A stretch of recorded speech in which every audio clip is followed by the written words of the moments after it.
Bonjour à tous, chers amis, chers frères, chères sœurs, croyants, non-croyants, et je les inclus aussi parce que tout le monde a besoin de recevoir le message de la parole de Dieu. Aujourd'hui, je vais partager avec vous euh, un verset qui se trouve dans les évangiles de Saint Jean. C'est le chapitre 16, verset 13, une partie seulement de ce verset qui dit « Lorsque l'Esprit de vérité viendra, il vous conduira dans toute la vérité. » Lorsque l'Esprit de vérité viendra, il vous conduira dans toute la vérité. C'est réellement un très bon passage où le Seigneur Jésus dit qu'il est nécessaire qu'il parte pour que le Consolateur puisse venir. Voir et croire sont deux principes qui régissent nos vies, en particulier les vies chrétiennes. Mais voir ne se limite pas à ce que nous voyons avec nos yeux. On peut voir aussi avec notre cœur. Il y a des personnes qui sont capables de voir plus loin de ce qu'on voit dans une personne. Il y a des personnes qui sont capables de nous dire réellement ce qui arrive. Les prophètes, par exemple, voyaient le dévastement du peuple d'Israël. Par contre, il y avait dans le peuple d'Israël, la plupart ne voyaient pas et ne croyaient pas ce qui était et ce qui allait arriver.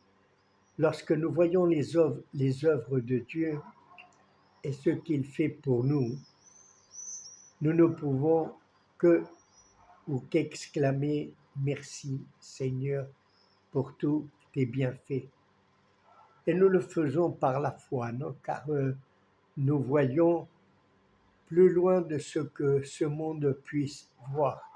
Et, ce monde se dirige surtout par l'effet réellement de ce que, comme disait Thomas, non, si je ne mets pas mes mains dans ces blessures et je puisse le voir, eh ben, je ne vais pas croire. Nous croyons par la foi. Et nous remercions le Seigneur par la foi pour tous les bienfaits que lui, il a fait dans ce monde.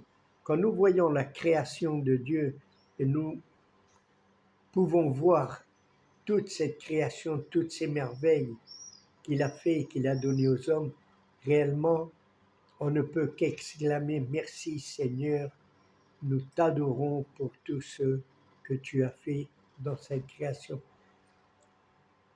Toutes les révélations concernant notre vie nous viennent par le Saint-Esprit, c'est-à-dire le Saint-Esprit, c'est celui qui révèle dans nos cœurs tout ce qu'il y a réellement en nous.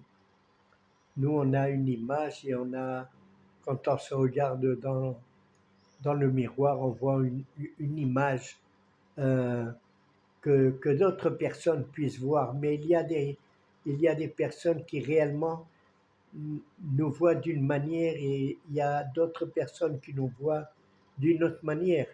C'est-à-dire, il y a des gens qui nous voient timides, il y en a d'autres qui disent c'est un bandit, c'est un malfaiteur, ça dépend de quelle manière les gens puissent nous voir. Mais le Saint-Esprit, lui, c'est celui qui va révéler tout ce qu'il y a réellement dans notre cœur. Nous, on se regarde dans le miroir, on peut se dire je suis beau, je suis moche, je suis bien, etc. Mais réellement, celui qui regarde dans notre cœur, c'est le Seigneur Jésus. Et il va nous révéler peu à peu notre manière de vivre et comment on est réellement en vérité devant lui et devant le monde. Ce que le monde ne peut pas voir, ce que même nos parents ne peuvent pas voir, le Seigneur Jésus, notre Dieu, lui, réellement, il le voit et il peut nous amener à nous repentir et venir à lui.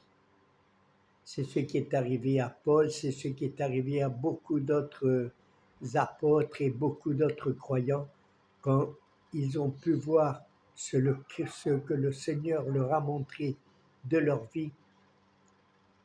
Ils se sont repentis et ils sont venus aux pieds de Dieu.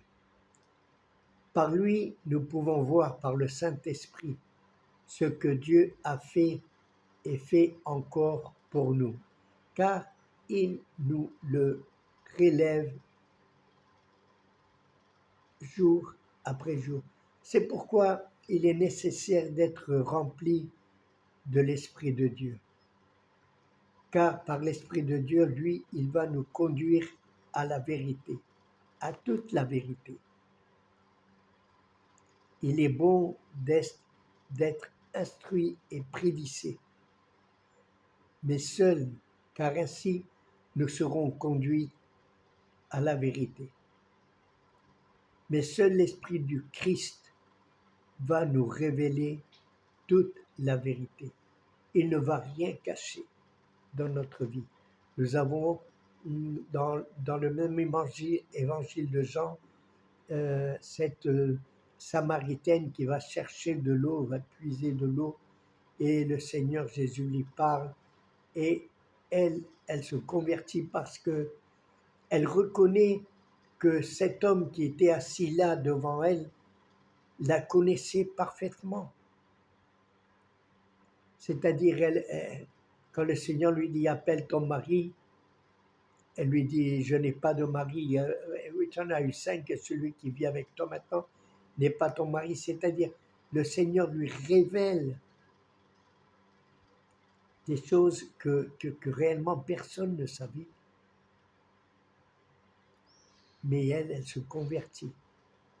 Elle est conduite à la repentance par la vérité que le Saint-Esprit était en train de lui révéler.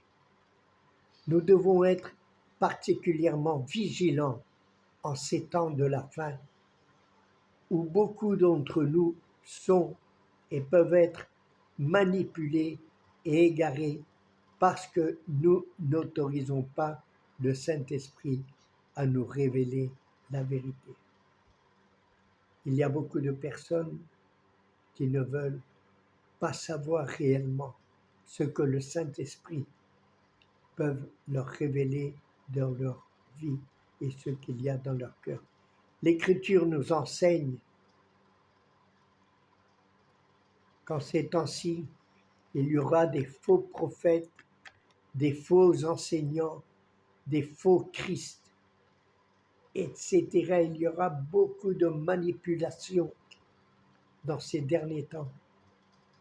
Tous surgiront et tenteront d'égarer même les élus par leur fausse piété, par leurs paroles vaines, leurs méthodes, leurs dogmes, leurs doctrines, la plupart fondées sur le Dieu de ce monde. L'argent, aujourd'hui, nous pouvons écouter qu'il y a l'évangile de la prospérité, où on prend des passages particuliers de l'Ancien Testament, même si on dit que l'Ancien Testament est terminé et que nous devons être guidés par le Nouveau Testament, c'est-à-dire par le Nouveau Testament. Mais beaucoup de personnes manipulent les gens en prenant des versets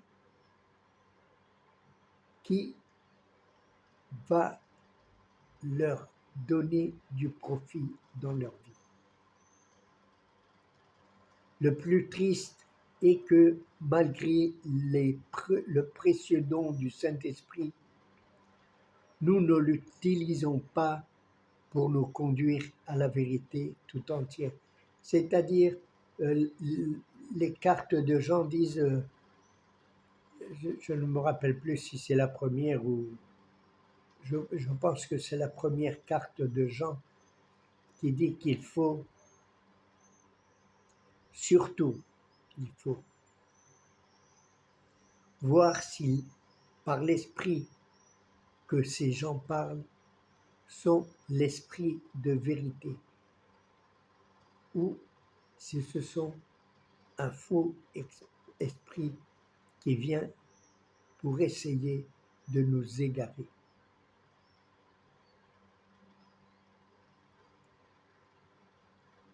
Pourquoi Dieu nous a-t-il fait ce don, c'est-à-dire le don du Saint-Esprit dans notre vie? Eh bien, c'est afin que nous ne tombions pas dans le piège de la tromperie ou des paroles creuses, si séduisantes, mais si éloignées de la volonté de Dieu.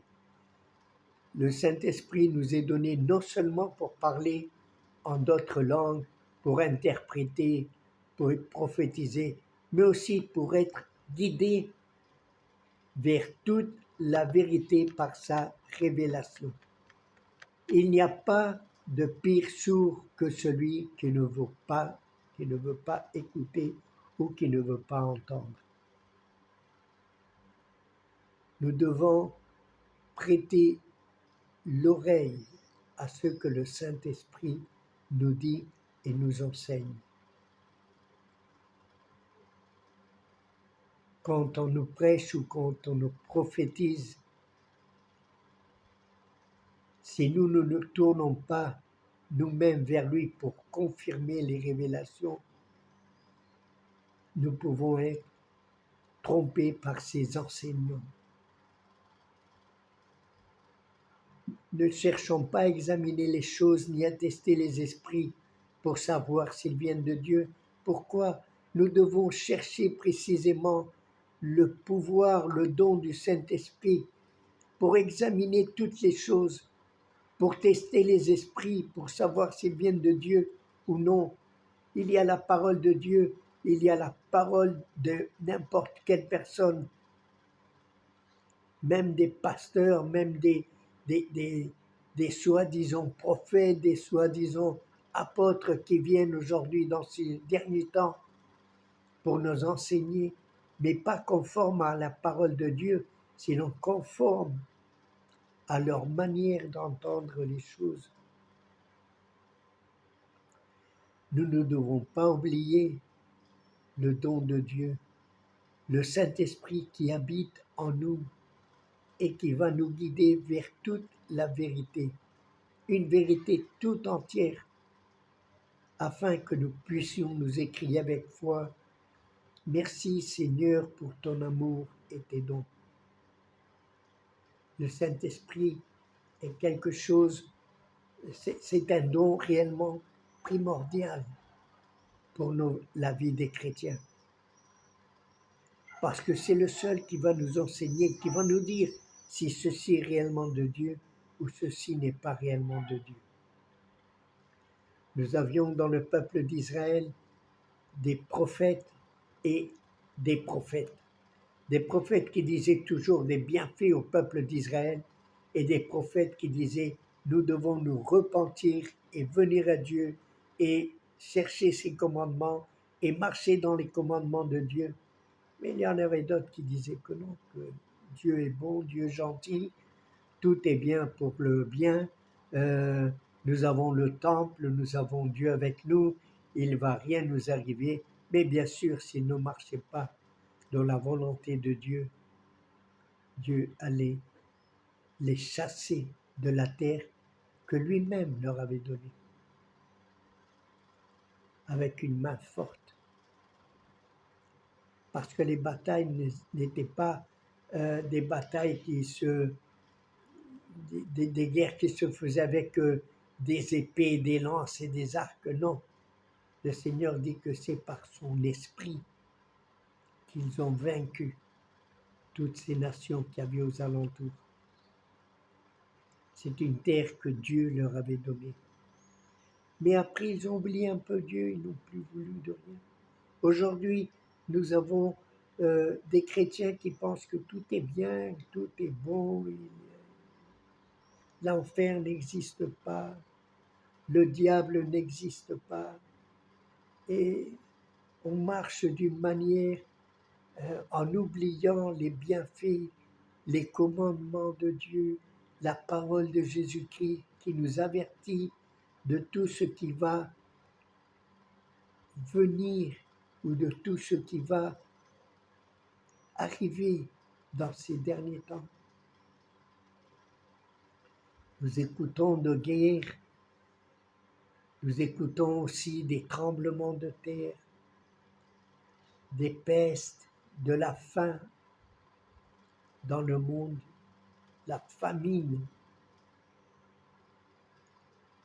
Nous avons ce changement climatique. Et tout ceci est écrit dans la parole du Seigneur.